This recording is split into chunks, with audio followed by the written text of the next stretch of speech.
Guys, super excited to be taking a look at this, the Vilinice BL-43 Wi-Fi projector. But hey, do we really need a projector in our lives? Well, I think yes. And you might ask why. Well, find out in just a few seconds.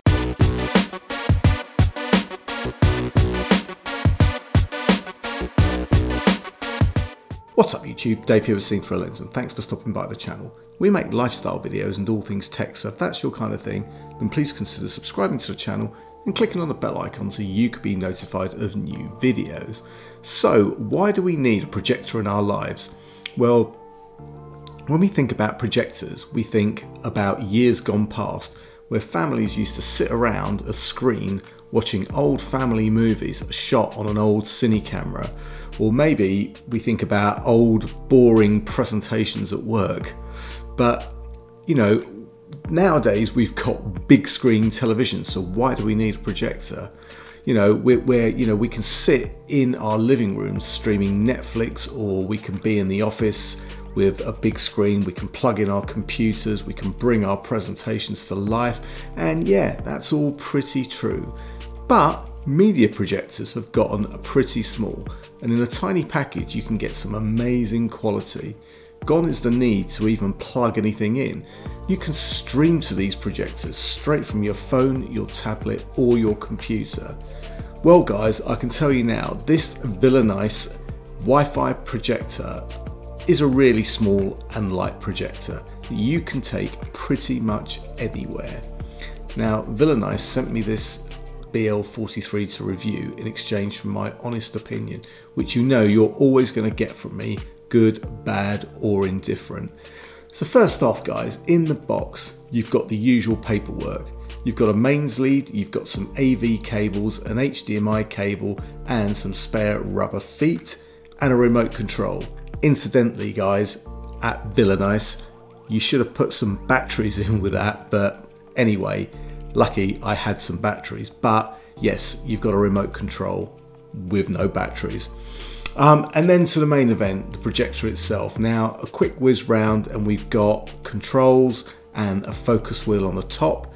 Skip round to the back, you've got a VGA connector and a keystone adjustment switch.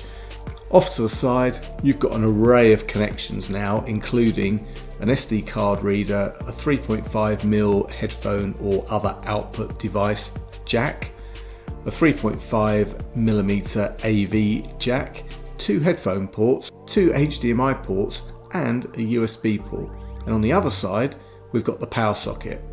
At the front, we've got the lens, of course, which is protected by a silicone cover, and we've got the infrared port for the remote control. Now, as this is branded a Wi-Fi projector, I thought it only fitting to test it in this way.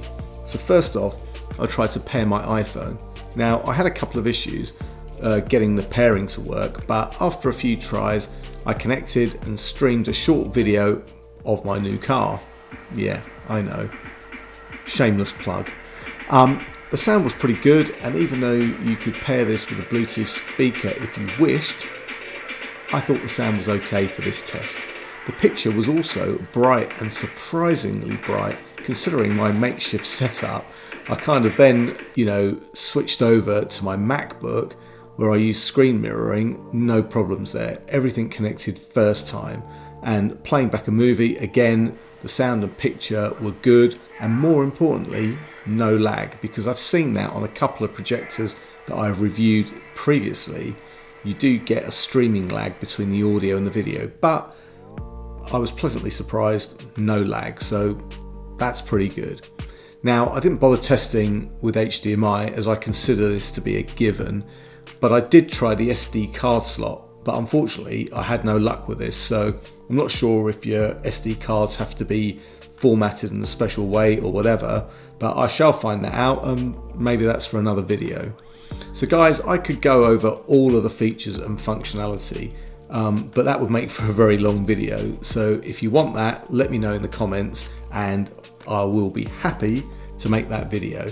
Now, I figured with these projectors, it's more important to know that they're easy to set up and operate, and whether the picture and audio are any good. So given that we've just come out of lockdown and spring is coming, what could be better than having an outdoor movie night with some friends? And that's why I'm going to be keeping this projector. I actually really like it. It's really small, it's really light, and you know what? Massive movies from a small projector that you can fit in your backpack and take anywhere, that's a winner. So guys, that just about wraps this one up. If you have any comments or questions, please leave them in the comments section. Thanks to you guys for watching, and thanks for Vilinice for sending me this BL-43 projector to review. And guys, if you like the video, please give it a thumbs up. It does make a difference. And if you'd like to see any more of my content, then please consider subscribing and clicking on the bell icon so you can be notified when I post new videos. Guys, I'm Dave with Scene Through a Lens. Thanks for watching, and I will see you the next time. Bye for now.